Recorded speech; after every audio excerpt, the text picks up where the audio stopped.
everybody. Well, today's Tuesday, and we're going to be doing something different for as long as our dear friend wants to do it. Tuesdays are going to belong to somebody that I think you all know from Board Game Geek, and that is Steph Hodge. Steph Hodge is probably one of the most knowledgeable gamers I have ever met in my life.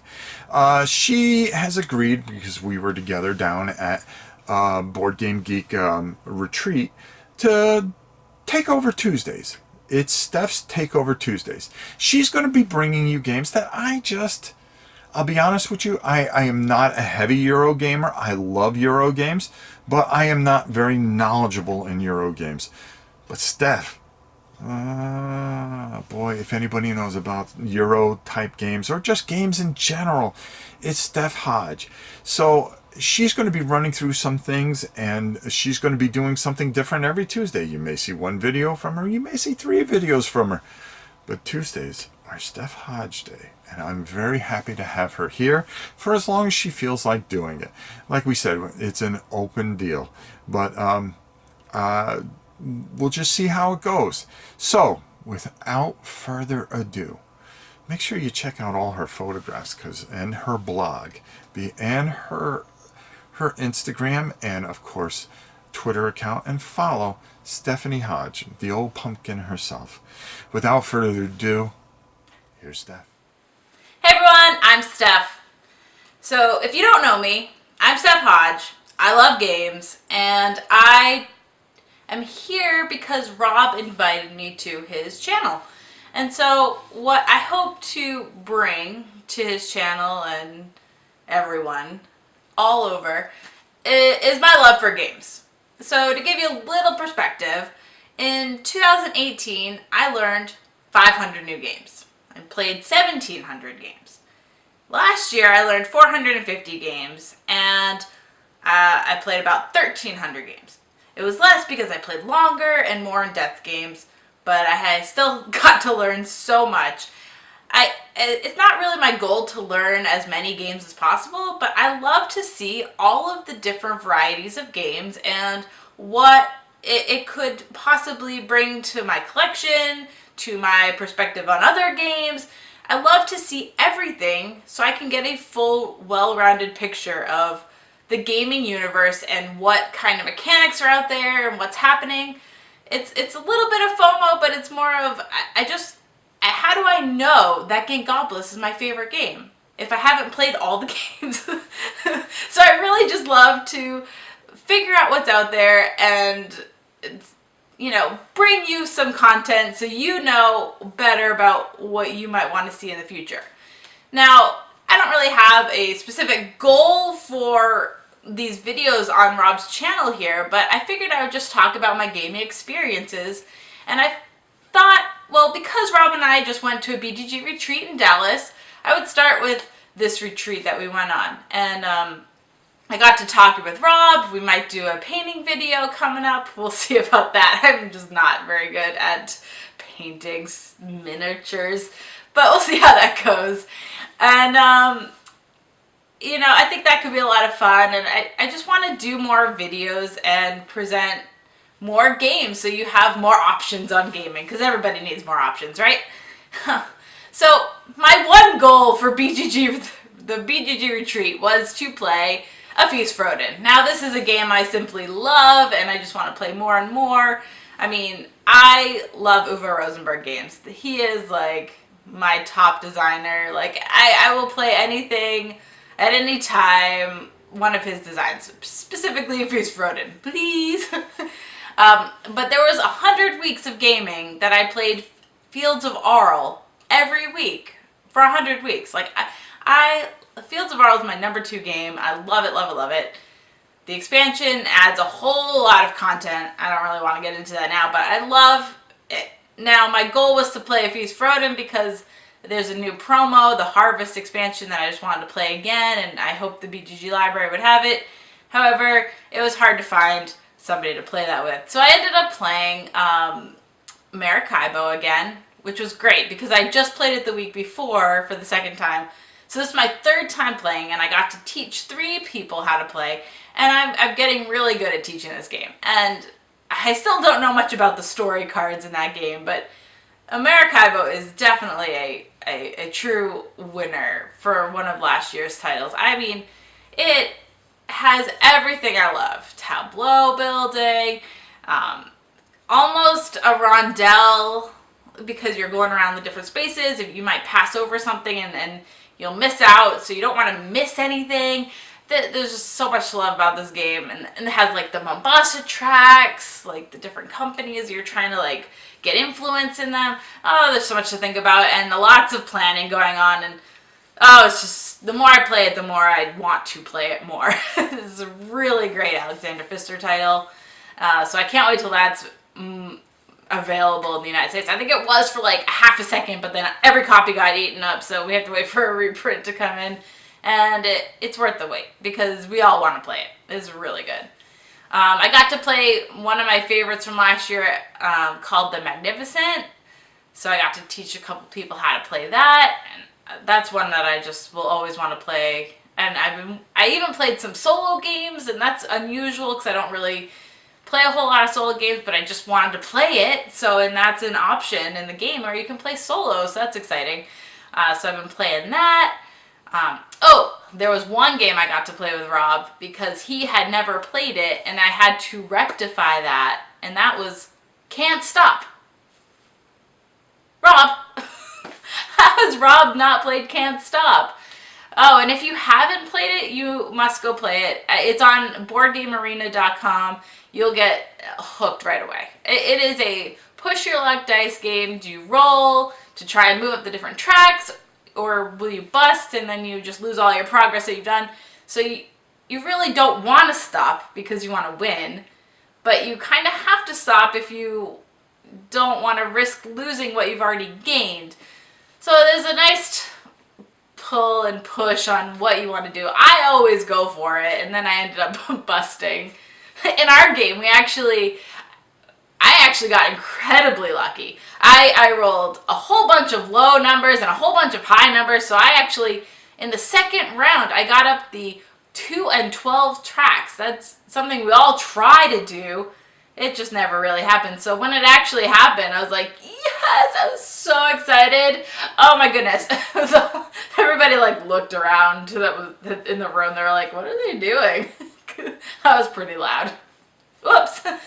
Oh man. So Rob was really bad at this game. Like, I'm surprised he even made it on the board by the end. He went like 5, 6, 7 rounds without putting anything on the board. So he just had some pretty terrible luck. I didn't end up winning the game. Our friend John did, because he was up the 7, the 8, the 9. He was up all of like the easier tracks where the common numbers, and I just couldn't manage to get up a different track to get that third close, which is what you need for Cant Stop. So another game Rob and I got to try out, Matthew, you might know him from BGG as Octavian. He taught me how to play Marvel Champions, which was probably, arguably, the hottest game of 2019. So I'm like, oh, I gotta try this game. How have I not played it?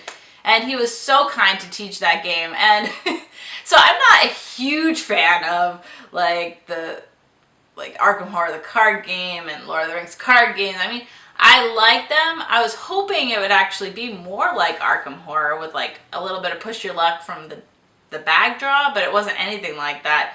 It actually more reminded me of Legendary, the cooperative deck building game where everybody has their cards and you're trying to fight the villains.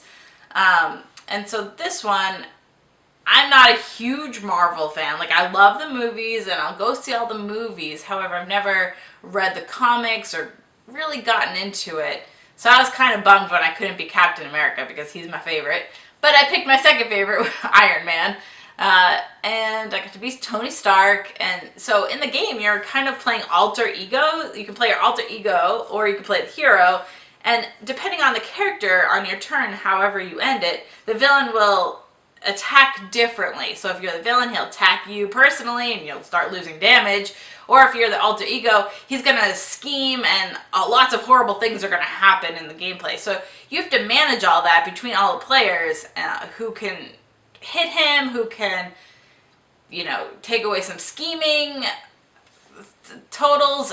There's a lot happening, and we thought we were gonna win because we're like, oh, he's only got like 66 lives. Oh yeah. Rob punched him in the face because he was She-Hulk, and so it got all the way down to 0, and then Matthew's like, oh no, now he just levels up, and then we're like, what?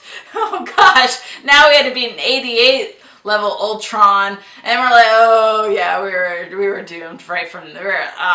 We thought we'd won, and then we didn't. So it's like, okay, those drones just ate us up. We were like attacked at all angles. Everybody was really, really low on life for most of that game. It was a beatdown for sure, and we're like, okay. So perhaps 4 players was really difficult, or maybe we just sucked. I don't know. Anyway, I don't mind playing this game. It wasn't like a huge hit for me. I'm glad to have tried it. Maybe with the Captain America expansion, I'll like it a little bit more because Captain, he's my dude. So we'll see. I get why people like it. It is super challenging. And there's different variations where you can make it a little bit more challenging. I'm like, we can't even beat the regular version. How can we ever beat the extended, harder edition? So we'll see. I know a lot of people have been liking that, so that's cool. What else did I play? I got to play... Oh, I remember. Okay, so I played a couple of Queen games at the end of the night, and for those who already know me, are probably familiar with my love affair with roll and write games. So I had been wanting to try out Copenhagen, the roll and write game, for a while, and it really does a great job implementing Copenhagen into a roll and write. It gives you the whole feeling of Copenhagen in a quick roll and write game. Now, the thing about that is Copenhagen's already a pretty quick drafting game where you're putting polyominoes onto your board, and the roll and write game is probably about a similar length. You're still trying to get to 12 points, and you're putting these different polyomino shapes on your board by drawing them, but you have more free will on where you place your windows, which, if you have fewer windows, you'll get more points in your rows. So you want to try and manipulate your board accordingly where you can score the most points quickest. So it has a cool... I love rolling dice, so that always works for me. You can get reroll abilities, and there's other special abilities you can get from the different colored tracks that you're moving up on as well. So it really gives you that Copenhagen feeling in a roll and write game. So I love when games are able to implement a feeling into their roll and write game. I think that's really cool. So they really did a great job with that. And then later in the night, Aldi ended up teaching me Runestones from Queen Games, which just came out. Now, I love the look of this game. I love the druids and just the fantasy feeling in this game. I think everything about that is really cool. Now, this is a resource into resource into resource game, so it kind of gets repetitive after a while. So for me, this one didn't work quite as well. Maybe with fewer players or at a really snappy pace, just doing it. Okay, cool. Let's get these runestones, get these points. But for me, the 4-player game that we played just kind of dragged on, and it was just kind of boring by the end. I'm like, okay, when can this game end? So it was less exciting than the Copenhagen roll right game, but it's one I would play again. All of the Queenies add different rule sets, as many of the Queenies do. Now, why don't they just include that in the base game to begin with, to make it a little bit more interesting? I'm not quite sure, but maybe. I would try it again. It's really a race. It's really a race game to 65 points. So you're just trying to get these runestones. The more artifacts you can supply for the runestones, the more points you can get. So it's a balance of, do I wait for that one more artifact color that I need, or do I do it now to get the runestone bonus? But it's also the most interesting thing about Runestones is the hand management in this game, because all of the cards provide magic points, which you can buy more cards with, or you can use the cards as their abilities to gain gems, which will help you get the artifacts. So when you choose to use a card as an action, you're actually choosing 2 cards, but the catch is the higher value card you are going to have to discard out of the game. So you need to pick and choose wisely, because you'll be culling your hand when you do this. So I think that is definitely the most clever mechanic in the game, and something I want to see more of. Maybe when they make a Runestones card game, they can just take that mechanic and take out all of the extra stuff and make it work for just a simple card game, and use that mechanic. Well, I want to buy these cards, but I want to use these for a different bonus, and I have to pitch that card. I think that, that could be really cool to see. Now, I would play it again. So, I think the biggest hit overall during the BGG Retreat, I ended up playing 3 Isle of Cats. The Isle of Cats games with Eric. He needed to play a whole bunch of Isle of Cats, so I, volunteered as tribute to play these games with him.